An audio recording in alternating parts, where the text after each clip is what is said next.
To all, a very Merry Christmas and welcome, welcome, especially college students home for break, members of your extended family, alumni of the CSC and Washington University, our neighbors, and you who have chosen tonight to be part of our family. It's one of those things I love most about Christmas. It has a way of gathering into family, any and all who seek the face of God. Speaking of families, some of you have no doubt seen the commercial this Christmas time for Lincoln. No, not the president, but the automobile. It has been playing for weeks now, and I've counted at least 4 variations, 4 iterations of this one commercial. They all begin the same. A young, attractive woman, presumably a mom and a wife, pulls her own new Lincoln into the circle driveway before this lovely home.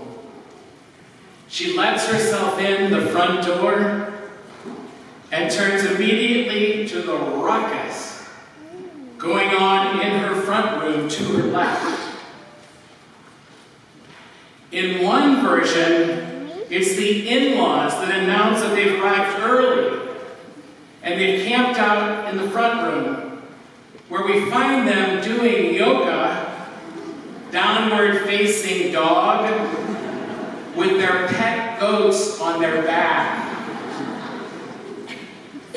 In another variation, she walks into the same room, through the same door to the same room, and there in the ruckus she witnesses her husband and children reigning over this scene of total chaos. Kids are throwing things at each other. One girl is completely absorbed in her handheld, and another kid is rolling on roller skates through the living room, pulled by this enormous dog. Through this crowded living room, through all these wrappings and gifts, Christmas trees and everything else being pulled through the living room, and the dog just yelping. Her husband is lounging on the sofa.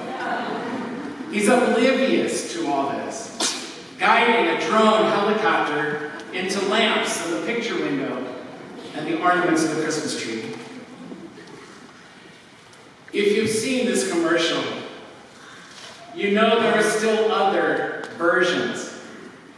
But each commercial, each one of these commercials, ends in the same way. The look of exasperation that comes over her face. And she turns on her heels. And in that moment, she goes back out the door she just came in, out the front door. She gets back into her car. She reclines the seats. She sets the button for massage. She opens the enormous moonroof. And then she turns on some soothing Christmas music. And as that scene ends, there are just the words, "Joy to the world." That family, back in that home, who I guess could be described variously as loud, obnoxious, intrusive, irresponsible, self-absorbed, destructive, careless, she decides, at least in that moment, she decides not to join them.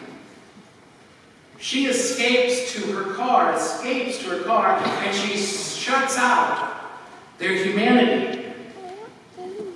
"Thank you," she seems to be saying. "I think I'll just go back to where I came from, where I was perfectly happy without you." This is what God did not do when God walked into the living room of humanity. If you saw that commercial, you saw the look on that young mom's face. You saw the look of mild terror on her face. But God was not terrorized by our humanity. God was never tempted to retreat. God could have retreated back into his divinity and not mess around with us, because God did not need us.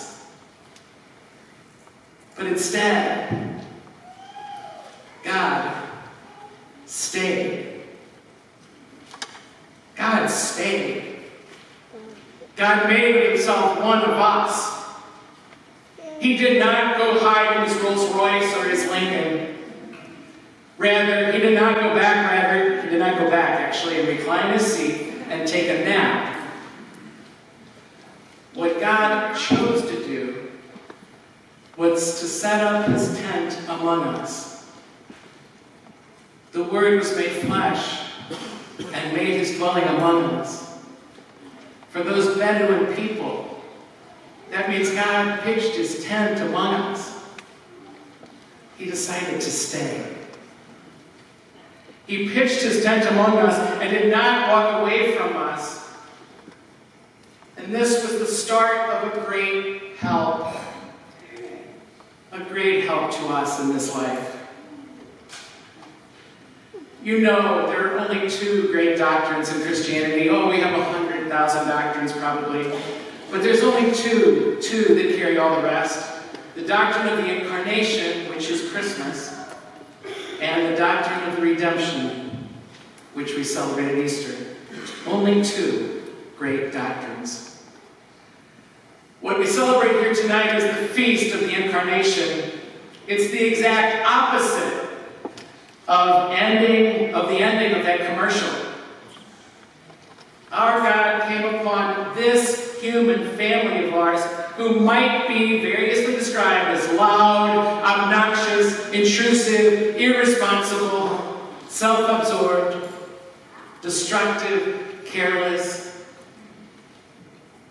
Human beings like that self-absorbed little girl, or the irresponsible dad, or that yelping dog.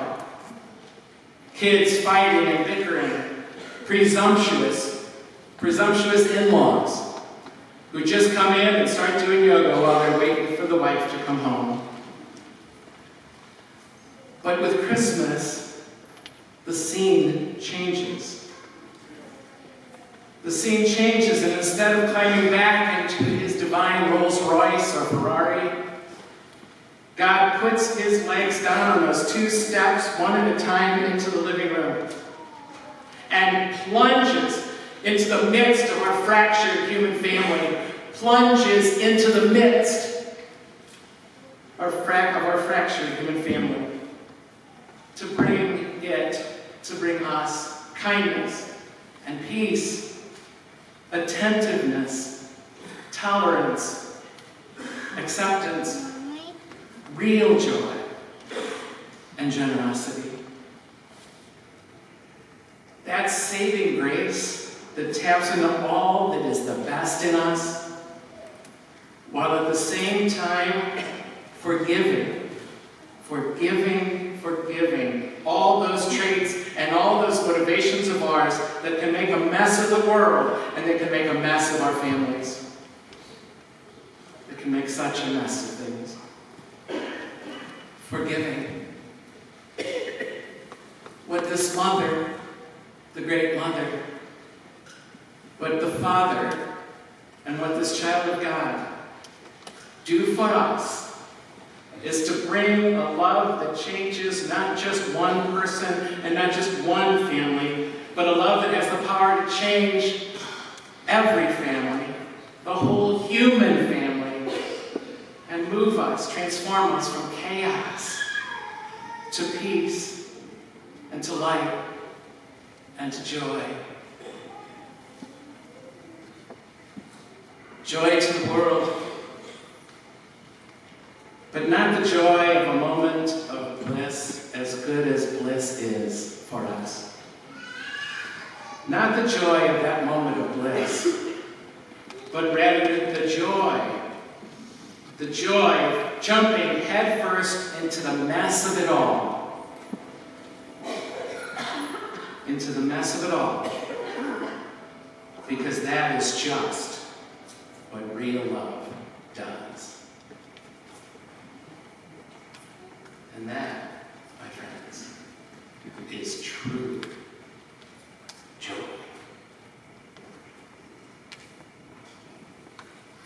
Merry Christmas.